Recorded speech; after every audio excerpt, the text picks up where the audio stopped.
তো আসুন আমরা এসকে জাফরের পরেই হাসানুর নাজমীকে ডেকে নেব। তো আসুন আমরা গজল শুনি এসকে জাফরের কণ্ঠে।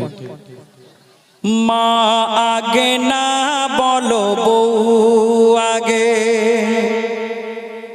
প্রশ্ন শুনে কেউ যেও না রেগে। ও গো মা আগে না বলো বউ আগে, প্রশ্ন শুনে কেউ যেও না রেগে। কেন? বউকে ভালোবাসো বইয়ের মতো, মায়ের জায়গা সবার আগে। মা ও গো মা, মা আমার মা, মা আগে না বলো বউ আগে, প্রশ্ন শুনে কেউ যেও না রেগে। বউকে ভালোবাসো বইয়ের মতো, মায়ের জায়গা সবার আগে। আমার আল্লাহ মাকে অনেক সম্মান দিলেন, সুতরাং মায়ের সঙ্গে বইয়ের কোনো তুলনা চলে না। তবু আমার লেখক লিখছেন কেন?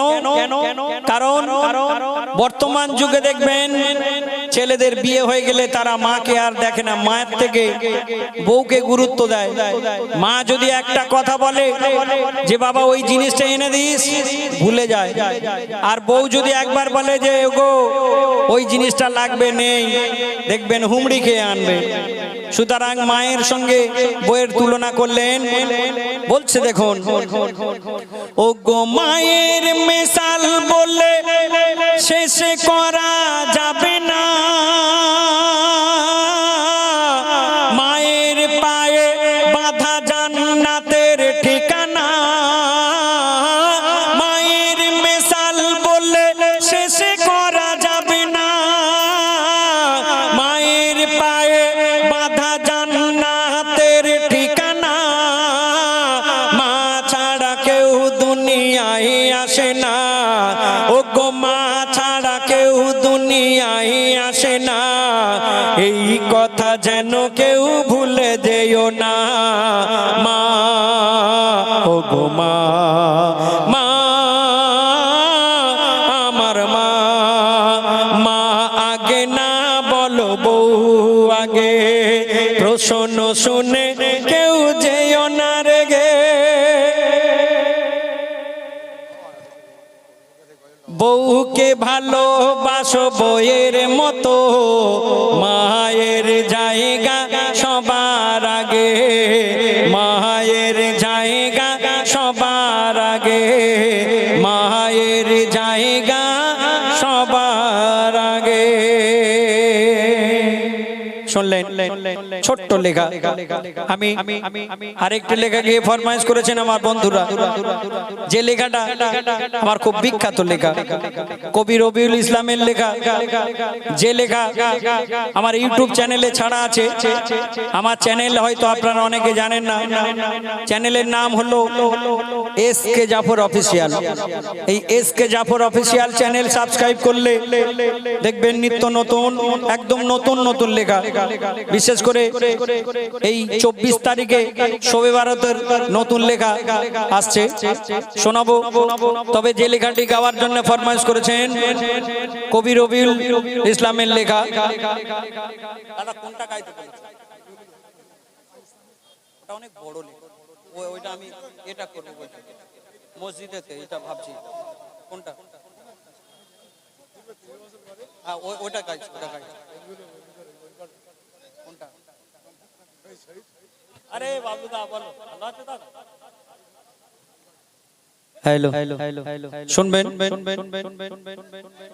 দাদা, রবিউলের কলম কাঁদেটা গাইবেন, ওটা নাম আরেকটা আছে না, আল্লাহু আকবার মসজিদে আজান হলে। আরো সাথে আচ্ছা দেখছি, আচ্ছা দেখছি। হ্যালো 45 ওদেরকে ডাক, আমি গাইতে গাইতে হয়ে যাবে। শুনবেন আমার দাদা খলিলদা কিছু লেখা এরকম লিস্ট করে রেখেছে। শুধু তাই নয়, 100 টাকা দিয়েছে আর বলেছে জাফর ভাই এই লেখাগুলো শোনাতে হবে। অনেক ফরমাইশ করেছেন, তার মধ্যে একটি লেখা আমি আপনাদের শোনাচ্ছি। কবি রবিউল ইসলামের খুব বিখ্যাত লেখা, একটু মন দিয়ে শুনবেন। আল্লাহু আকবার, আল্লাহু আকবার, দিনে 5 বার হাকে আজান মুআজান মসজিদের মিনারে। আল্লাহু আকবার, ওগো আল্লাহু আকবার, দিনে 5 বার হাকে আজান মুআজান মসজিদের মিনারে। আল্লাহু আকবার। এই মসজিদে দেখবেন আমাদের প্রত্যেকের মহল্লায় মসজিদ আছে। আপনাদের কালাপাহাড় চকে অনেক কটা মসজিদ, এ পাড়ায় একটা, ও পাড়ায় একটা, বিভিন্ন জায়গায় মসজিদ আছে। এই মসজিদে যখন আজান হয়, এই আজান হলে দেখবেন যারা মেয়েরা টিভি দেখে বন্ধ করে রাখে, একটু সাউন্ডটা আস্তে দিয়ে দেয়। এই আজান হলে দেখবেন যারা মোবাইলে গেম খেলে কিংবা গান শোনে একটু বন্ধ রেখে দেয়। এই আজানের সময় দেখবেন যারা সেলাই টেলাই করে কাজ কাম করে একটু বন্ধ রাখে, কারণ আজানকে ভালোবাসে, আজানকে শ্রদ্ধা করে। এই আজানের সময় আমার মায়ের আজাদের মাথায় কাপড় থাকে না, টেনে দেয়। এই আজানের সময় আবার অনেক কিছু ঘটে। কি ঘটে? ও গো মসজিদেতে আজান হলে সেই আজান শুনে বলো বলো কুকুর কেন কাঁদে, বলো কুকুর কেন কাঁদে। মসজিদে যখন আল্লাহু আকবার বলে আজান দেবে, পাড়ার মধ্যে মহল্লার মধ্যে দেখবেন যত ছোট বড় নেড়ি গিড়ি কুকুর থাকে সবাই কান্নাকাটি করে, ছোটাছুটি করে আর ডাকাডাকি করে। আমরা অনেকে দেখেছি যে আজান হলে কুকুর কান্নাকাটি করে, ছোটাছুটি করে, কিন্তু কেন ছোটাছুটি করে আমরা অনেকে জানি না। বলছে দেখুন, ও গো আজান শুনে শয়তান দলে দলে, ও গো আজান শুনে শয়তান দলে দলে, কানে আঙুল দিয়ে জাহান্নামের দিকে ছুটে পালায়, ও গো জাহান্নামের দিকে ছুটে পালায়। আর তখন শয়তানের ওই রূপখানি দেখতে পাই যত পশু প্রাণী, তখন সবাই শয়তানের দিকে তেড়ে যায়। তখন কুকুর শুধু চেঁচায়, তখন কুকুর শুধু চেঁচায়। আজানের ধ্বনি এত মিষ্টি বাণী, আজানের ধ্বনি এত মিষ্টি বাণী শয়তান সইতে পারে না, তাই তারা আজান শুনতে চায় না।